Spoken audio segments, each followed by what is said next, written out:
पढ़ते पढ़ते पुस्तक कोई खुद बन जाता किरदार। पृष्ठों का हर एक एक कोना लेता है आकार। क्यों न तुम भी शामिल होकर व्यक्त करो आभार।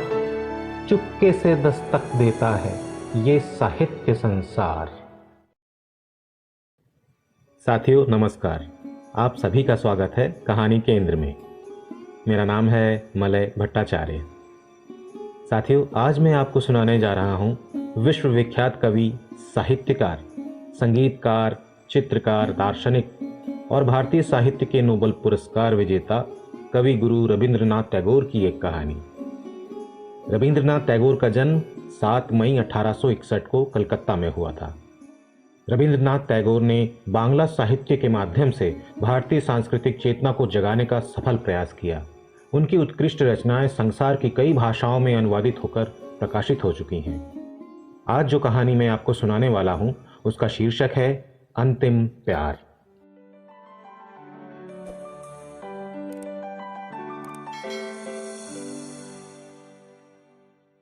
आर्ट स्कूल के प्रोफेसर मनमोहन बाबू घर पर बैठे मित्रों के साथ मनोरंजन कर रहे थे। ठीक उसी समय योगेश बाबू ने कमरे में प्रवेश किया। योगेश बाबू अच्छे चित्रकार थे। उन्होंने अभी थोड़े समय पूर्व ही स्कूल छोड़ा था। उन्हें देखकर कमरे में उपस्थित एक व्यक्ति ने कहा, योगेश बाबू, नरेंद्र क्या कहता है, आपने सुना कुछ?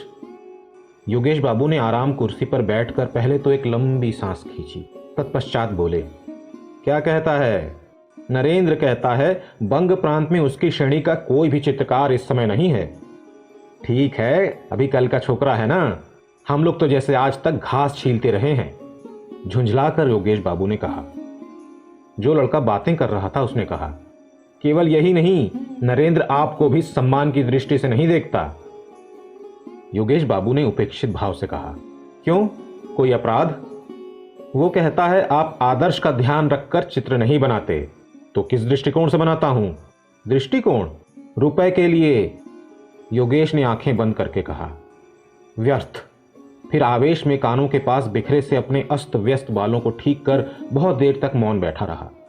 चीन का जो सबसे बड़ा चित्रकार हुआ है, उसके बाल भी बहुत बड़े थे। यही कारण था कि योगेश ने भी स्वभाव विरुद्ध सिर पर लंबे लंबे बाल रखे हुए थे। ये बाल उसके मुख पर बिल्कुल नहीं भाते थे। बचपन में एक बार चेचक के कारण उसके प्राण तो बच गए थे, किंतु मुख बहुत कुरूप हो गया था। एक तो श्याम वर्ण, दूसरे चेचक के दाग। चेहरा देखकर सहसा यही जान पड़ता था मानो किसी ने बंदूक में छर्रे भरकर लिबलिबी दाब दी हो। कमरे में जो लड़के बैठे थे, योगेश बाबू को क्रोधित देखकर उसके सामने ही मुंह दबाकर हंस रहे थे। सहसा वो हंसी योगेश बाबू ने भी देख ली। क्रोधित स्वर में बोले, तुम लोग हंस रहे हो, क्यों? एक लड़के ने चाटुकारिता से कहा, नहीं महाशय, आपको क्रोध आए और हम लोग हंसें, ये भला कभी संभव हो सकता है? मैं समझ गया, अब अधिक चातुर्य की आवश्यकता नहीं। क्या तुम लोग ये कहना चाहते हो कि अब तक तुम सब लोग दांत निकाल कर रो रहे थे?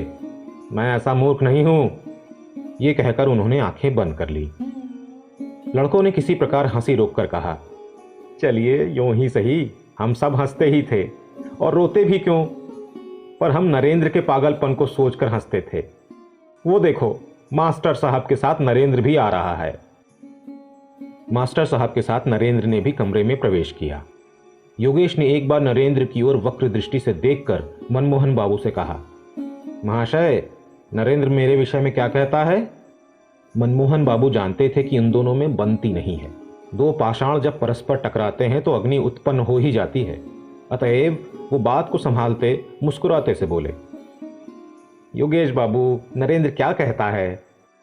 नरेंद्र कहता है कि मैं रुपए के दृष्टिकोण से चित्र बनाता हूं, मेरा कोई आदर्श नहीं है। मनमोहन बाबू ने पूछा, क्यों नरेंद्र? नरेंद्र अब तक मौन खड़ा था, सामने आकर बोला, हाँ कहता हूं, मेरा यही मानना है। योगेश बाबू ने मुंह बनाकर कहा, बड़े सम्मति देने वाले आए, छोटे मुंह बड़ी बात, अभी कल का छोकरा और इतनी बड़ी बड़ी बातें। मनमोहन बाबू ने कहा, योगेश बाबू जाने दीजिए, नरेंद्र भी बच्चा है और बात भी साधारण है, इस पर वाद विवाद की क्या आवश्यकता है? योगेश बाबू उसी आवेश में बोले, बच्चा है? नरेंद्र बच्चा है? जिसके मुंह पर इतनी बड़ी बड़ी मूछें हो वो यदि बच्चा है तो बूढ़ा क्या होगा? मनमोहन बाबू, आप क्या कहते हैं? एक विद्यार्थी ने कहा, महाशय, अभी जरा देर पहले तो आपने उसे कल का छोकरा बताया था। योगेश बाबू का मुंह क्रोध से लाल हो गया। बोले, कब कहा था? अभी, इससे जरा देर पहले। झूठ, बिल्कुल झूठ। जिसकी इतनी बड़ी बड़ी मूछें हैं उसे छोकरा कहूं? असंभव है। क्या तुम लोग ये कहना चाहते हो कि मैं बिल्कुल मूर्ख हूं? सब लड़के एक स्वर में बोले, नहीं महाशय, ऐसी बात हम भूल कर भी जिह्वा पर नहीं ला सकते। मनमोहन बाबू किसी प्रकार हंसी रोककर बोले, चुप चुप, गोलमाल ना करो।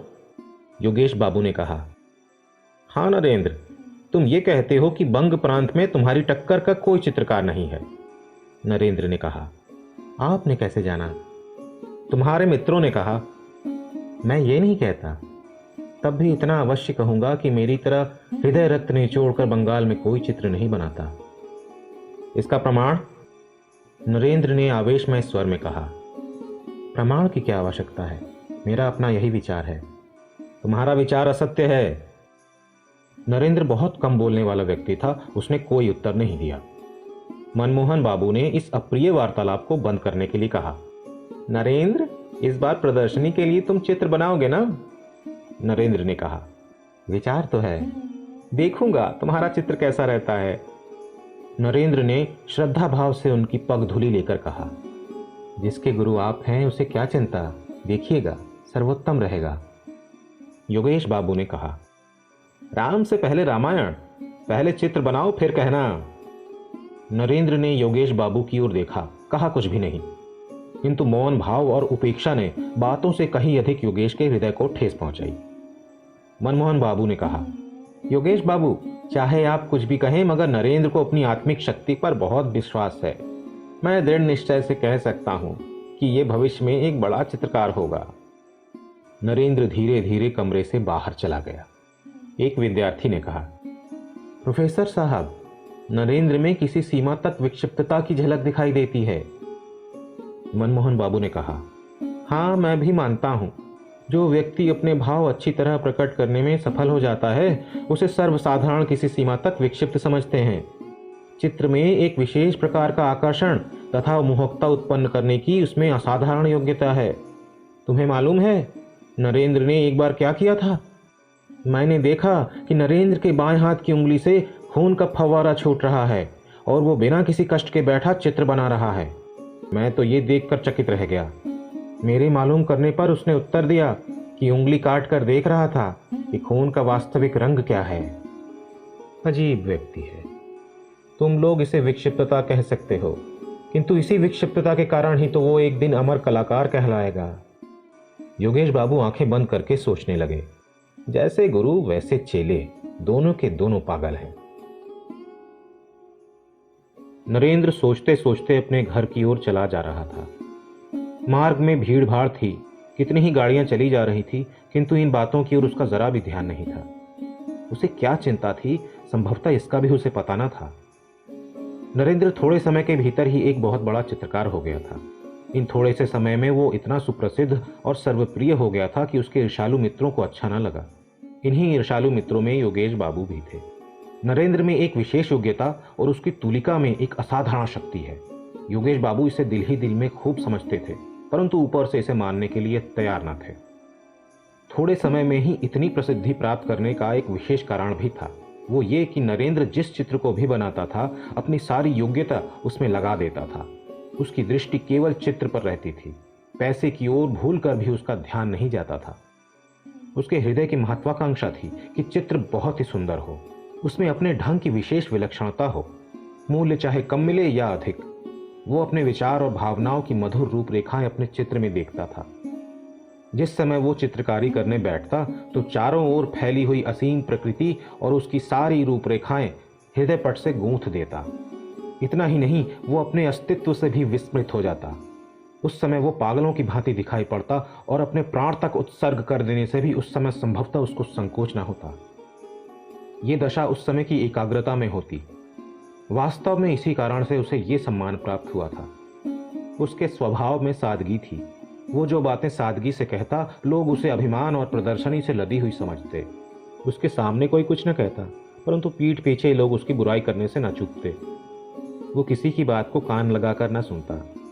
कोई पूछता कुछ और वो उत्तर देता कुछ और ही। सब के सब नरेंद्र को संज्ञाहीन सा पाते। वो सर्वदा ऐसा प्रतीत होता जैसे अभी अभी स्वप्न देख रहा था और किसी ने सहसा उसे जगा दिया हो। उसने विवाह किया और एक लड़का भी उत्पन्न हुआ। पत्नी बहुत सुंदर थी, परंतु नरेंद्र को गृहस्थ जीवन में किसी प्रकार का आकर्षण न था। तब भी उसका हृदय प्रेम का अथाह सागर था। वो हर समय इसी धुन में रहता था कि चित्रकला में प्रसिद्धि प्राप्त करे। यही कारण था कि लोग उसे पागल समझते थे। किसी हल्की वस्तु को यदि पानी में जबरदस्ती डुबो दो तो वो किसी प्रकार भी न डूबेगी, वरन ऊपर तैरती रहेगी। ठीक यही दशा उन लोगों की होती है जो अपनी धुन के पक्के होते हैं। वे सांसारिक सुख दुख में किसी प्रकार डूबना नहीं जानते। उनका हृदय हर समय कार्य की पूर्ति में संलग्न रहता है। नरेंद्र सोचते सोचते अपने मकान के सामने आ खड़ा हुआ। उसने देखा कि द्वार के समीप उसका 4 साल का बेटा मुंह में उंगली डाले किसी गहरी चिंता में खड़ा है। पिता को देखते ही बच्चा दौड़ते हुए आया और दोनों हाथों से नरेंद्र को पकड़कर बोला, बाबूजी। हाँ बेटा। बच्चे ने पिता का हाथ पकड़ लिया और खींचते हुए बोला, बाबूजी देखो, हमने एक मेढक को मारा है जो लंगड़ा हो गया है। नरेंद्र ने बच्चे को गोद में उठाकर कहा, तू तो बड़ा पाजी है। बच्चे ने कहा, वो घर नहीं जा सकता, लंगड़ा हो गया है। कैसे जाएगा? चलिए उसे गोद में उठाकर घर पहुंचा दीजिए। नरेंद्र ने बच्चे को गोद में उठा लिया और हंसते हंसते घर के अंदर ले गया। एक दिन नरेंद्र को ध्यान आया कि इस बार प्रदर्शनी में जैसे भी हो अपना एक चित्र भेजना चाहिए। कमरे की दीवार पर उसके हाथ के कितने ही चित्र लगे हुए थे। कहीं प्राकृतिक दृश्य, कहीं मनुष्य के शरीर की रूपरेखा, कहीं स्वर्ण की भांति सरसों के खेत की हरियाली, कहीं जंगली मनमोहक दृश्यावली और कहीं वे रास्ते जो छाया वाले वृक्षों के नीचे से टेढ़े तिरछे होकर नदी के पास जा मिलते थे। धुएं की भांति गगनचुंबी पहाड़ों की पंक्तियां जो तेज धूप में स्वयं झुलसी जा रही थी और सैकड़ों पथिक धूप से व्याकुल होकर छायादार वृक्षों के समूह में शरणार्थी थे। ऐसे कितने ही दृश्य थे। दूसरी ओर अनेकों पक्षियों के चित्र थे। उन सब के मनोभाव उनके मुखों से प्रकट हो रहे थे। कोई गुस्से से भरा हुआ, कोई चिंता की अवस्था में, तो कोई प्रसन्न मुख में। कमरे के उत्तरीय भाग में खिड़की के समीप एक अपूर्ण चित्र लगा हुआ था। उसमें ताड़ के वृक्षों के समूह के समीप सर्वदा मौन रहने वाली छाया के आश्रय में एक सुंदर नवयुवती नदी के नील वर्ण जल में अचल बिजली सी मौन खड़ी थी। उसके होठों और मुख की रेखाओं में चित्रकार ने हृदय की पीड़ा अंकित की थी। ऐसा प्रतीत होता था मानो चित्र बोलना चाहता है, किंतु यौवन अभी उसके शरीर में पूरी तरह प्रस्फुटित नहीं हुआ था। इन सभी चित्रों में चित्रकार के इतने दिनों की आशा और निराशा मिश्रित थी, परंतु आज उन चित्रों की रेखाओं और रंगों ने उसे अपनी ओर आकर्षित न किया। उसके हृदय में बार बार यही विचार आने लगे कि इतने दिनों उसने केवल बच्चों का खेल किया है, केवल कागज के टुकड़ों पर रंग पोता है। इतने दिनों से उसने जो कुछ रेखाएं कागज पर खींची थी वे सब उसके हृदय को अपनी ओर आकर्षित न कर सकी, क्योंकि उसके विचार पहले की अपेक्षा बहुत उच्च थे। उच्च ही नहीं बल्कि बहुत उच्चतम होकर पक्षी की भांति आकाश में मंडराना चाहते थे। यदि वर्षा ऋतु का कोई सुहावना दिन हो तो क्या कोई शक्ति उसे रोक सकती थी? वो उस समय आवेश में आकर उड़ने की उत्सुकता में असीमित दिशाओं में उड़ जाता, एक बार भी फिर कर न देखता। अपनी पहली अवस्था में किसी प्रकार भी वो संतुष्ट नहीं था। नरेंद्र के हृदय में रह रहकर यही विचार आने लगा। भावना और लालसा की झड़ी सी लग गई। उसने निश्चय कर लिया कि इस बार ऐसा चित्र बनाएगा जिससे उसका नाम अमर हो जाए। वो इस वास्तविकता को सबके दिलों में बिठा देना चाहता था कि उसकी अनुभूति बचपन की अनुभूति नहीं है। मेज पर सिर रखकर नरेंद्र विचारों का ताना बाना बुनने लगा। वो क्या बनाएगा, किस विषय पर बनाएगा? हृदय पर आघात होने से असाधारण प्रभाव पड़ता है। भावनाओं के कितने ही पूर्ण और अपूर्ण चित्र उसकी आंखों के सामने से सिनेमा चित्र की भांति चले गए, परंतु किसी ने भी दम भर के लिए उसका ध्यान अपनी ओर आकर्षित न किया। सोचते सोचते संध्या काल में शंख की मधुर ध्वनि ने उसका ध्यान अपनी ओर आकर्षित किया। इस स्वर लहरी से नरेंद्र चौंक कर उठ खड़ा हुआ। तत्पश्चात उसी अंधकार में वो चिंतन मुद्रा में कमरे के अंदर पागलों की भांति इधर से उधर टहलने लगा।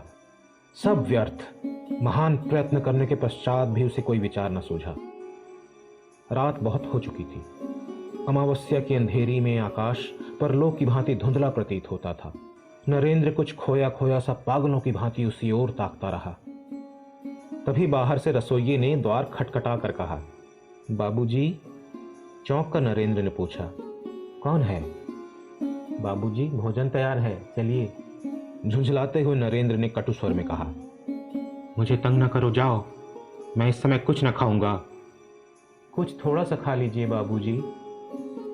मैं कहता हूं बिल्कुल नहीं। और निराशमंद रसोइया भारी कदमों से वापस लौट गया और नरेंद्र ने अपने को चिंतन सागर में फिर डुबो दिया। दुनिया में जिसको ख्याति प्राप्त करने का व्यसन लग गया हो, उसको चैन कहां। एक सप्ताह बीत गया। इस सप्ताह में नरेंद्र ने घर से बाहर कदम न रखा। घर में बैठा बैठा सोचता रहता, किसी न किसी मंत्र से तो साधना की देवी अपनी कला दिखाएंगी ही। इससे पूर्व किसी चित्र के लिए उसे विचार प्राप्ति में देर न लगती थी, परंतु इस बार किसी तरह भी उसे कोई बात न सूझी। ज्यों-ज्यों दिन व्यतीत होते जाते थे वो निराश होता जाता था। केवल यही क्यों, कई बार तो उसने झुंझलाकर सिर के बाल नोच लिए। वो अपने आप को गालियां देता, जमीन पर पड़कर बच्चों की तरह रोया भी, परंतु सब व्यर्थ। प्रातःकाल नरेंद्र मौन बैठा था कि मनमोहन बाबू के द्वारपाल ने आकर उसे एक पत्र दिया। उसने उसे खोल कर देखा। प्रोफेसर साहब ने उसमें लिखा था, प्रिय नरेंद्र, प्रदर्शनी होने में अब अधिक दिन शेष नहीं है। एक सप्ताह के अंदर यदि चित्र न आया तो मुश्किल होगी। लिखना तुम्हारी क्या प्रगति हुई और तुम्हारा चित्र कितना बन गया है। योगेश बाबू ने चित्र बना लिया है, मैंने देखा है, सुंदर है, परंतु मुझे तुमसे और भी अच्छे चित्र की आशा है। तुमसे अधिक प्रिय मुझे और कोई नहीं। आशीर्वाद देता हूं तुम अपने गुरु की लाज रख सको। इसका ध्यान रखना, इस प्रदर्शनी में यदि तुम्हारा चित्र अच्छा रहा तो तुम्हारी ख्याति में कोई बाधा ना रहेगी। तुम्हारा परिश्रम सफल हो, यही कामना है। मनमोहन। पत्र पढ़कर नरेंद्र और भी अधिक व्याकुल हो उठा। केवल एक सप्ताह शेष है और अभी तक उसके मस्तिष्क में चित्र के विषय में कोई विचार ही नहीं आया। खेद है। अब वो क्या करेगा? उसे अपने आत्मबल पर बहुत विश्वास था, पर इस समय वो विश्वास भी जाता रहा। इसी तुच्छ शक्ति पर वो 10 व्यक्तियों में सिर उठाए फिरता रहा। उसने सोचा था अमर कलाकार बन जाऊंगा, परंतु वाह रे दुर्भाग्य, अपनी अयोग्यता पर नरेंद्र की आंखों में आंसू भर आए। रोगी की रात जैसे आंखों में निकल जाती है, उसकी रात वैसे ही समाप्त हुई। नरेंद्र को इसका तनिक भी आभास न हुआ। उधर वो कई दिनों से चित्रशाला में ही सोया था। नरेंद्र के मुख पर रात्रि जागरण के चिन्ह थे। तभी अचानक उसकी पत्नी दौड़ी दौड़ी आई और शीघ्रता से उसका हाथ पकड़कर बोली, अजी बच्चे को क्या हो गया है, आकर देखो तो। नरेंद्र ने पूछा, क्या हुआ? पत्नी लीला हाँफते हुए बोली, शायद हैजा। इस प्रकार खड़े ना रहो, बच्चा बिल्कुल अचेत पड़ा है। बहुत ही अनमने से नरेंद्र शयन कक्ष में प्रविष्ट हुआ। बच्चा बिस्तर से लगा पड़ा था। पलंग के चारों ओर उस भयानक रोग के चिन्ह दिखाई पड़ रहे थे। बच्चे का सुकोमल मुख पीला पड़ चुका था। सहसा देखने से यही ज्ञात होता था जैसे बच्चा जीवित ही नहीं है, केवल उसकी छाती के समीप कोई वस्तु धक धक कर रही थी और इस क्रिया से ही जीवन के कुछ चिन्ह प्रतीत होते थे। वो बच्चे के सिरहाने सिर झुकाकर खड़ा हो गया। लीला ने कहा, इस तरह खड़े न रहो, जाओ डॉक्टर को बुलाओ। मां की आवाज सुनकर बच्चे ने आंखें खोली। भर्राई हुई आवाज में बोला, मां, ओ मां, मेरा बेटा क्या कह रहा है? कहते कहते लीला ने दोनों हाथों से बच्चे को अपनी गोद से चिपटा लिया। मां की गोद में सिर रखकर बच्चा फिर पड़ा रहा। नरेंद्र के नेत्र सजल हो गए। वो बच्चे की ओर देखता रहा। लीला ने कहा, अभी तक डॉक्टर को बुलाने नहीं गए? नरेंद्र ने दबी आवाज में कहा, हाँ डॉक्टर? पति की आवाज का अस्वाभाविक स्वर सुनकर लीला ने चकित होते हुए कहा, क्या? कुछ नहीं, जाओ डॉक्टर को बुला लाओ। अभी जाता हूं। नरेंद्र कमरे से बाहर निकला। कमरे का द्वार बंद हुआ। लीला ने आश्चर्यचकित होकर सुना कि उसके पति ने बाहर से द्वार की जंजीर खींच ली और वो सोचती रही, ये क्या? नरेंद्र चित्रशाला में आकर एक कुर्सी पर बैठ गया। दोनों हाथों से मुंह ढांप कर वो सोचने लगा। उसकी दशा देखकर ऐसा लगता था कि वो किसी तीव्र आत्मिक पीड़ा से पीड़ित है। चारों ओर गहरे सूनेपन का राज्य था। केवल दीवार पर टंगी हुई घड़ी कभी न थकने वाली गति से टिक टिक कर रही थी और नरेंद्र के सीने के अंदर उसका हृदय मानो उत्तर देता हुआ कह रहा था, धक धक। संभवतः उसके भयानक संकल्पों से परिचित होकर घड़ी और उसका हृदय परस्पर कानाफूसी कर रहे थे। सहसा नरेंद्र उठ खड़ा हुआ, संज्ञाहीन अवस्था में कहने लगा, क्या करूं, ऐसा आदर्श फिर न मिलेगा, परंतु वो मेरा पुत्र है। वो कहते कहते रुक गया, मौन होकर सोचने लगा। सहसा घर के अंदर से सनसनाते हुए बाणों की भांति हृदय विदारक आवाज उसके कानों में पहुंची, मेरे लाल तू कहां गया। जिस प्रकार चिल्ला टूट जाने से कमान सीधी हो जाती है, चिंता और व्याकुलता से नरेंद्र ठीक उसी तरह सीधा खड़ा हो गया। उसके मुख पर लाली का चिन्ह तक ना था। फिर कान लगाकर उसने आवाज सुनी। वो समझ गया कि बच्चा चल बसा है। मन ही मन में बोला, भगवान तुम साक्षी हो, मेरा कोई अपराध नहीं। फिर इसके बाद वो अपने सिर के बालों को मुट्ठी में भींचते हुए सोचने लगा। जैसे कुछ समय पश्चात ही मनुष्य निद्रा से चौंक उठता है, ठीक उसी प्रकार चौंक कर जल्दी जल्दी मेज पर से कागज, तूलिका और रंग लेकर वो कमरे से बाहर निकल गया। शयन कक्ष के सामने एक खिड़की के समीप आकर वो अचकचाकर खड़ा हो गया। कुछ सुनाई देता है क्या? नहीं, सब खामोश है। उस खिड़की से कमरे का आंतरिक भाग दिखाई पड़ रहा था।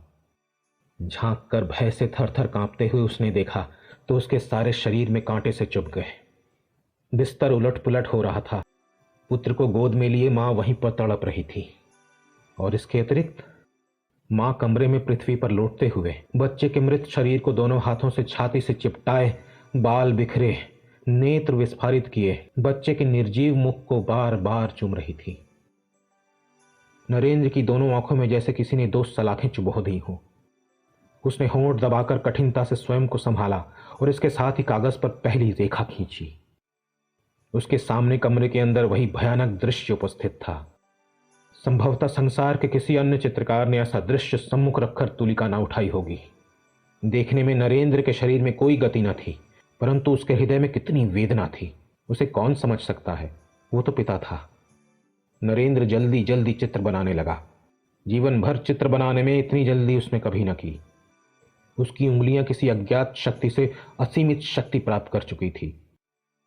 रूपरेखा बनाते हुए उसने सुना, बेटा, ओ बेटा, बातें करो, जरा एक बार तुम देख तो लो। नरेंद्र ने अस्फुट स्वर में कहा, उफ, ये असहनीय है। उसके हाथ से तुलिका छूटकर पृथ्वी पर गिर पड़ी, किंतु उसी समय तुलिका उठाकर वह पुनः चित्र बनाने लगा।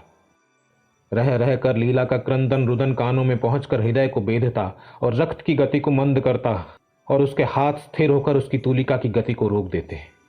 इसी प्रकार पल पल बीतने लगे। मुख्य द्वार से अंदर आने के लिए नौकरों ने शोर मचाना शुरू कर दिया था, परंतु नरेंद्र मानो इस समय विश्व और विश्वव्यापी कोलाहल से बहरा हो चुका था। वो कुछ भी ना सुन सका। इस समय वो एक बार कमरे की ओर देखता और एक बार चित्र की ओर, बस रंग में तुलिका डुबोता और फिर कागज पर चला देता।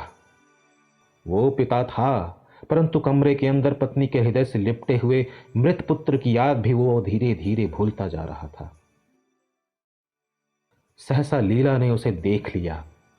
दौड़ती हुई खिड़की के समीप आकर दुखी स्वर में बोली, क्या डॉक्टर को बुलाया? जरा एक बार आकर देख तो लेते कि मेरा लाल जीवित है या नहीं। ये क्या चित्र बना रहे हो? चौंक कर नरेंद्र ने लीला की ओर देखा। वो लड़खड़ाकर भूमि पर गिर पड़ी थी। बाहर से द्वार खटखटाने और बार बार चिल्लाने पर भी जब कपाट न खुले तो रसोइया और नौकर दोनों डर गए।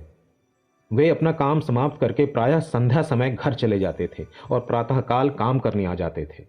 प्रतिदिन लीला या नरेंद्र दोनों में से कोई न कोई द्वार खोल देता था। आज चिल्लाने और खटखटाने पर भी द्वार न खुला। इधर रह रह कर लीला की क्रंदन ध्वनि भी कानों में आ रही थी। उन लोगों ने मोहल्ले के कुछ व्यक्तियों को बुलाया। अंत में सब ने सलाह करके द्वार तोड़ डाला। सब आश्चर्यचकित होकर मकान में घुसे।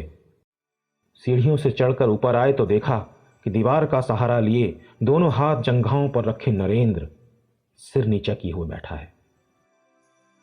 लोगों की पैरों की आहट से नरेंद्र ने चौंक कर मुख उठाया। उसके नेत्र रक्त की भांति लाल थे।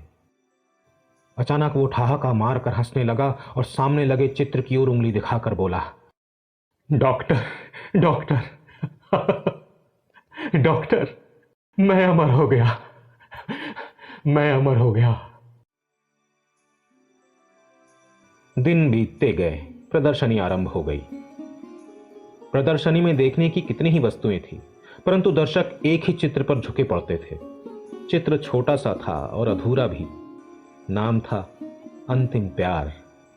चित्र में चित्रित किया हुआ था, एक मां बच्चे का मृत शरीर हृदय से लगाए उसके चांद से मुख को चूम रही है। शोक और चिंता में डूबी हुई मां के मुख, नेत्र और शरीर में चित्रकार की तुलिका ने एक ऐसा सूक्ष्म और दर्दनाक चित्र चित्रित किया कि जो देखता उसी की आंखों से आंसू निकल पड़ते। चित्र की रेखाओं में इतनी अधिक सूक्ष्मता से दर्द भरा जा सकता है, ये बात इससे पहले किसी के ध्यान में ना आई थी। इस दर्शक समूह में कितने ही चित्रकार थे। उनमें से एक ने कहा, देखिए योगेश बाबू, आप क्या कहते हैं? योगेश बाबू उस समय मौन धारण किए चित्र की ओर देख रहे थे। सहसा प्रश्न सुनकर बोले, यदि मुझे पहले से ज्ञात होता तो मैं नरेंद्र को अपना गुरु बनाता। दर्शकों ने धन्यवाद, साधुवाद और वाह वाह की झड़ी लगा दी, परंतु किसी को भी मालूम ना हुआ कि उस सज्जन पुरुष का मूल्य क्या है जिसने इस चित्र को चित्रित किया है। किस प्रकार चित्रकार ने स्वयं की धूलि में रक्त मिलाकर इस चित्र को चित्रित किया है, उसकी ये दशा किसी को भी ज्ञात न हो सकी।